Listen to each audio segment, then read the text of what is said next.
महम सार सर मैं मोहम्मद हसन। आपने दोस्तों आपका हमारा अपना महाभारत रिएक्शन यूट्यूब चैनल दोस्तों वीडियो लाइक शेयर और सब्सक्राइब बिल्कुल नहीं करते। आप सब खैरियत होंगे, जो हंसते मुस्कुराते रहे, अपना प्यार हमें दिखाते रहे, लाइक शेयर और सब्सक्राइब करते हैं। तो चलते हैं दोस्तों नेक्स्ट पार्ट। तो अभी तक कृष्णा जी पहुँचे हैं विदोर साहब के राज्य में, जगह पहुँच चुके हैं।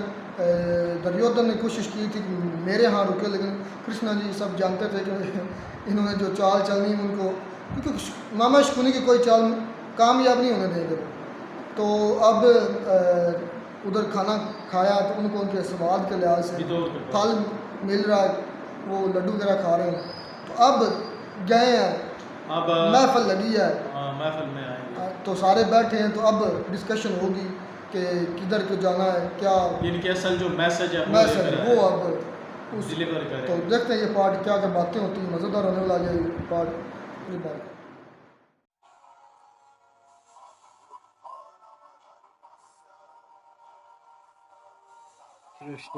प्रणिपात महाराज।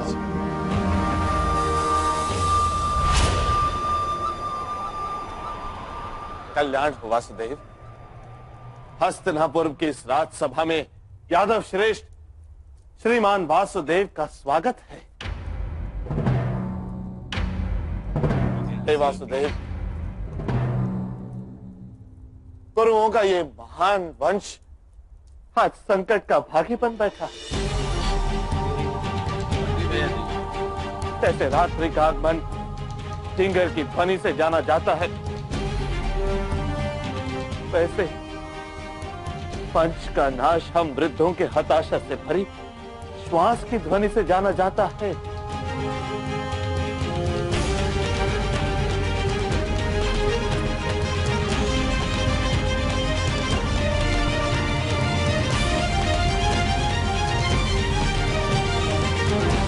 हे वासुदेव,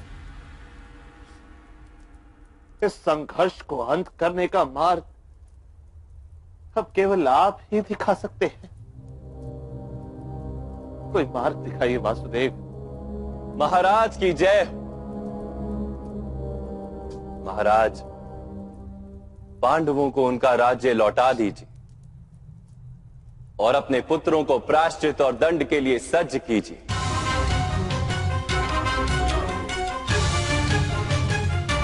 उनके प्राण नहीं जाएंगे, मैं वचन देता हूं, किंतु उन्हें अपने सम्मान को छोड़ना होगा।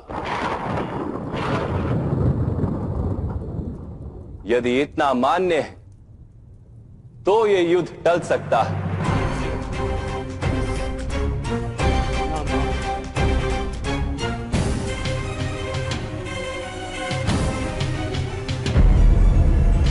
वासुदेव, इंद्रप्रस्थ पर मेरा अधिकार है, महाराज का नहीं। मैं किसी भी स्थिति में इंद्रप्रस्थ को लौटाऊंगा नहीं।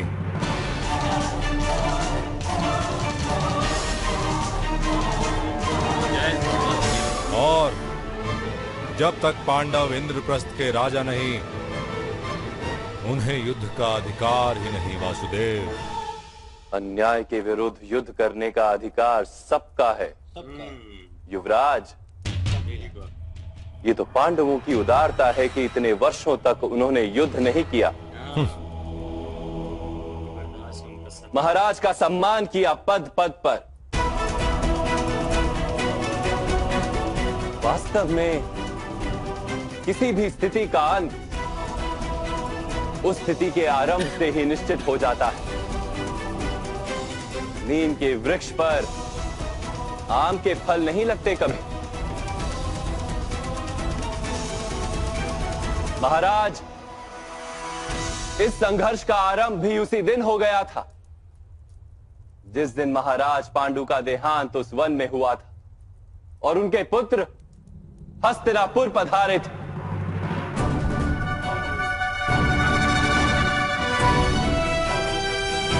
आपने यदि उसी दिन राजकुमार युधिष्ठिर को युवराज घोषित कर दिया होता तो ये स्थिति उत्पन्न नहीं होती। किंतु आपसे आपके सिंहासन का मोह त्यागा नहीं गया।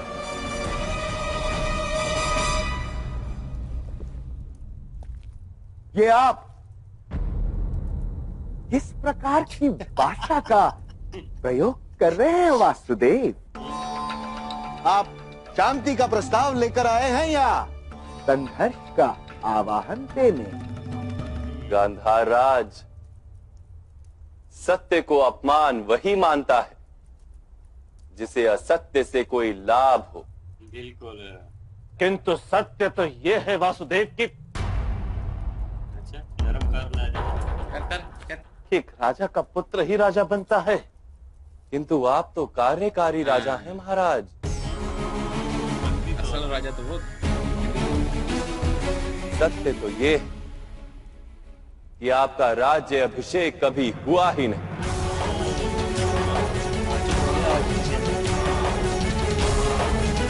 तो आपके पुत्रों को सिंहासन किस प्रकार प्राप्त हो सकता है?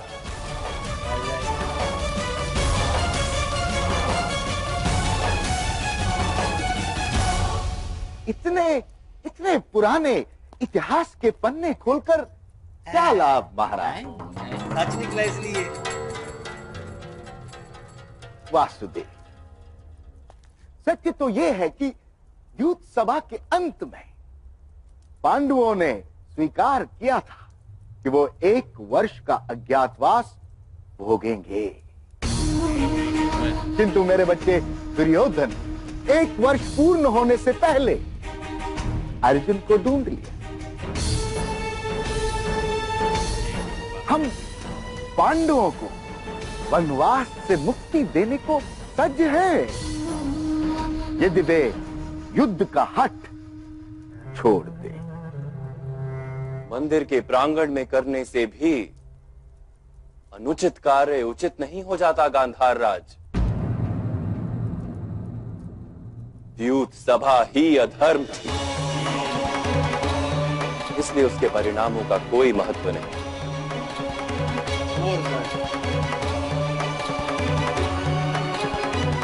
वासुदेव, क्या भ्राता युधिष्ठिर ने जान करके अपनी संपत्ति, अपने भाई, अपनी पत्नी और स्वयं अपने आप को दांव पर नहीं लगाया था? तो अधर्म किस प्रकार हो सकता है वासुदेव? किसी स्त्री को भरी सभा में निर्वस्त्र करने की चेष्टा कर आपने सारी सभा को अधर्म सिद्ध कर दिया था युवराज।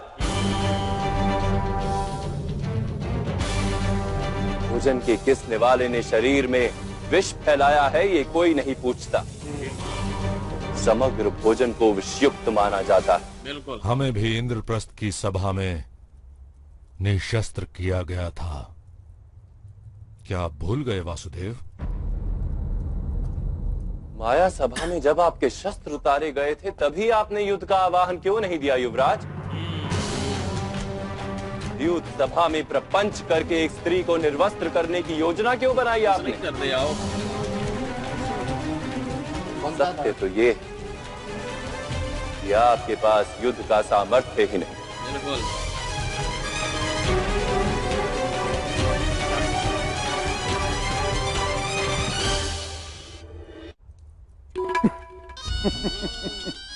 वासुदेव, उस युद्ध सभा में महामहिम भीष्म भी थे, महागुरु द्रोण भी थे। क्या इन्होंने भी अधर्म किया?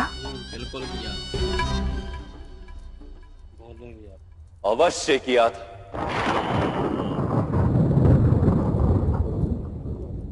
जब समग्र भवन गिर रहा हो तो द्वारपाल केवल द्वार की रक्षा नहीं कर सकता गांधार राज।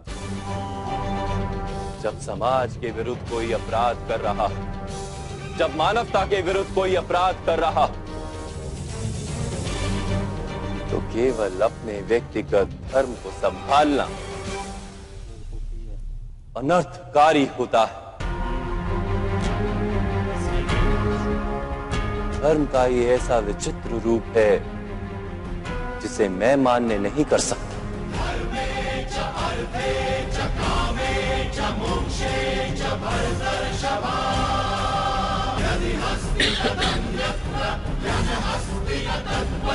ये धर्म अधर्म के विवाद का समय नहीं। इस समय केवल एक महायुद्ध को टालने का प्रयत्न करना आवश्यक है। और इसीलिए मैं शांति का प्रस्ताव लाया हूं महामंत्री। ये शर्तें माने जा और मुझे ये प्रस्ताव मान्य नहीं है।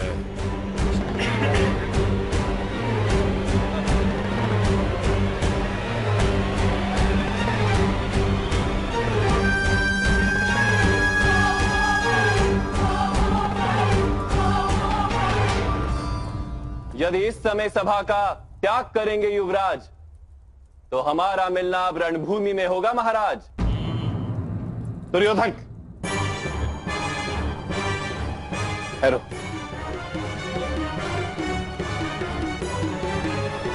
वासुदेव, दंड की बात करके आपने शांति प्रस्ताव को स्वीकार करने योग्य रखा ही नहीं। मतलब दंड भी चुका कोई भी योद्धा दंड किस प्रकार स्वीकार करेगा? और कौन सा योद्धा अपने ही परिवार की स्त्री को निर्वस्त्र करने की चेष्टा करता है पूरी सभा में महाराज?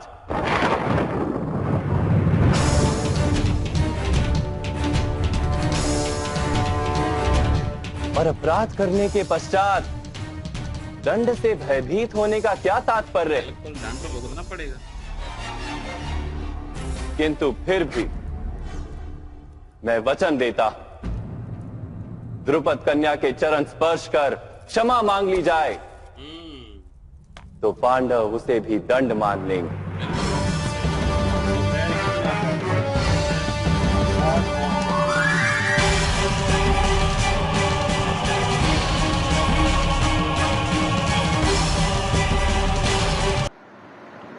तो जी दोस्तों, वीडियो होगी ख़त्म। वाह, एक्सीलेंट।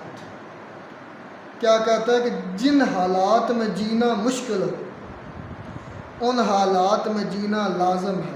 आज साबित कर दिया कृष्णा जी ने कि जो मर्जी हो जाए, बात वही है जो डंके की चोट पे सबके मुंह पर है। आज सबको लाजवाब कर दिया। आज तो मैं कहता हूँ कि सबको छठी का दूध याद दिला दिया कि ऐसी बात होती है, बिला खौफ, बिला लालच, बिला दबदबे, बल्कि उन पर दबदबा कह एक सख्ता तारी होगा कि ये बातें कैसे कर रहे हैं कृष्णा जी।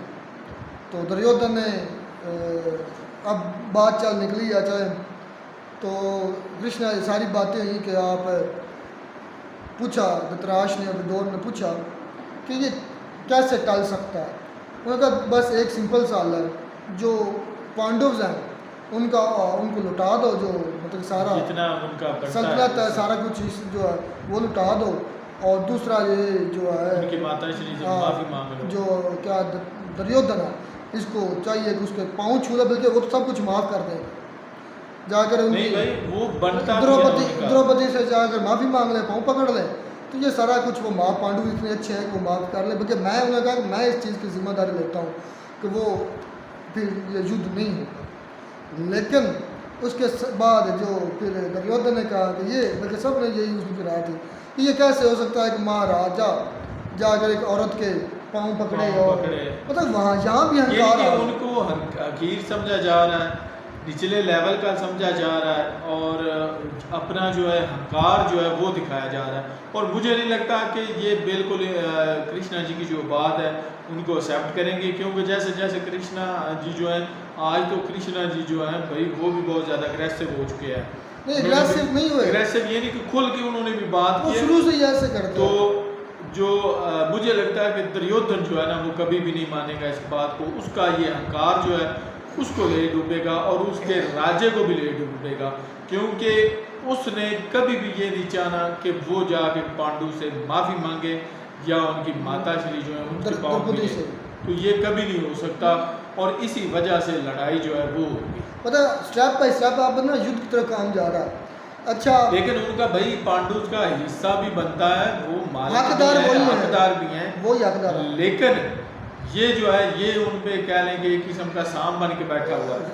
हालांकि उन्होंने जो कृष्ण जी ने कहा भी है कि शुरू से देखो, तुम तो एक टेम्परेरी बने बैठे हो ना, या तुम्हारे बाप वो तो टेम्परेरी थे, इनके जो पांड्यूज के बाप थे इन्होंने ही आपको मतलब वो चले गए तो उसके बाद आप बने, तो आप टेम्परेरी हैं। असल में जो ये सल्तनत का सारा हुक्मरानी तो पांड्यूज की बनती है, तो आप टेम्परेरी बैठ कर आप शुरू से चलते हो, आप पता कर लेते कौन किसका हक बनता। तो दुर्योधन तो खैर नहीं हुई। फिर दुर्योधन ने ये कहा कि मैं मतलब कि एक राज्य होकर, एक हुक्मरान होकर, ये बड़ा होकर कैसे एक औरत के सामने झुककर यानी कि अपनी इज्जत की घटती देख कर ना उसने ये कहा है। और अगर वो किसी तरीके से माने, मुझे नहीं लगता मानेगा, लेकिन जो चाचा शुदनी मतलब है भी यहाँ पे ही अपना असर दिखाना है। मतलब दुर्योधन ने कहा कि ये मुझे जेब नहीं देता कि मैं जाकर उनसे मतलब ना माफ़ी मांगूँ। तो फिर कृष्णा जी ने जो जवाब दिया, मैं कहता वो ही हो चपेड़ा लगा दी दुर्योधन। अगर फिर ये किसी हुक्मरान या किसी बड़े जो समझ बादशाह को ये भी जेब नहीं देता कि वो किसी मतलब योद्धा लफ्ज़ है कि योद्धा को जेब नहीं देता कि वो जाकर औरत के पाँव पकड़े, तो उन्होंने कहा कि फिर योद्धा को ये भी जेब नहीं देता कि वो किसी औरत को पूरी महफिल के अंदर रुसवा जलील करे। ओए होए अच्छे तरीके से चपेड़े मारे, ऐसे होती है बात। यही से कहते हैं बिला खौफ, बिला मतलब मज़ा है उनकी बातें सुनकर। पूरे का पूरा सीन यार शानदार थे, मतलब ना बातें ज़हन में नक्श हो रही कैसे जवाब कैसे। आप जो सारा कोई मामला ना वो तलक बातों की तरफ चल जा रहा है, इनके ऐसा ऐसा ये युद्ध की तरफ जा रहा है। मतलब ये चीज़ यहाँ ये भी आपको देखने को सुनने को बल्कि सीखने को मिलती है कि जब आप अंदर से सच्चे हो ना, इधर सफाई हो, सामने जितना सामने जितना मर्जी को खूनखार दरिंदा बैठा बादशाह, आपको डरना नहीं चाहिए क्योंकि आप सच हक पर हैं। और जो फिर सच का साथ देते हुए मरता भी है तो वो एक समझ अमर हो जाता है। तो आज कृष्ण जी की बातें दिल में उतरी हैं, जिस तरह उन्होंने मतलब कि मज़ा आ रहा था कि बातें सुन कि कैसे वो उनको रिस्पॉन्ड कर रहे थे, वो लाजवाब कर रहे थे। मैं कहता हूँ एक्सीलेंट, आउटस्टैंडिंग, यकीन करें आज बातें हैं, आज तो काफ़ी कुछ इस पार्ट में सीखने को मिला। तो वही बात मैंने जो शुरू में कही, जिन हालात में जीना मुश्किल हो उन हालात में जीना लाजम है। आज ये साबित कर दे कृष्ण जी कि जहाँ बात करना मुश्किल हो, जहाँ सामने बादशाह हो, सच वहाँ बोलना ही असल सच है। बिल्कुल ऐसे ही। एक्सीलेंट यार। चलें जी, आप इसका नेक्स्ट एपिसोड में देखते हैं क्या बनते हैं। हालांकि कृष्ण जी को ये सारा पता है कि ये जो हंकारा हुआ शख्स दुर्योधन और साथ में शैतानी किस्म का उसका मामा है टीरा, साथ जब वो आँख बंद करता रहती तो तभी तो शुद्री बोलता है, तो वो टाकी नहीं रखना चाहिए, मतलब वो कभी भी नहीं ये चाहेंगे कि ये मैं ऐसा करूँ। खैर युद्ध तो और छितर पड़ना ही पड़ना है दुर्योधन को। खैर इसका नेक्स्ट एपिसोड तक वेट कीजिएगा, तब तक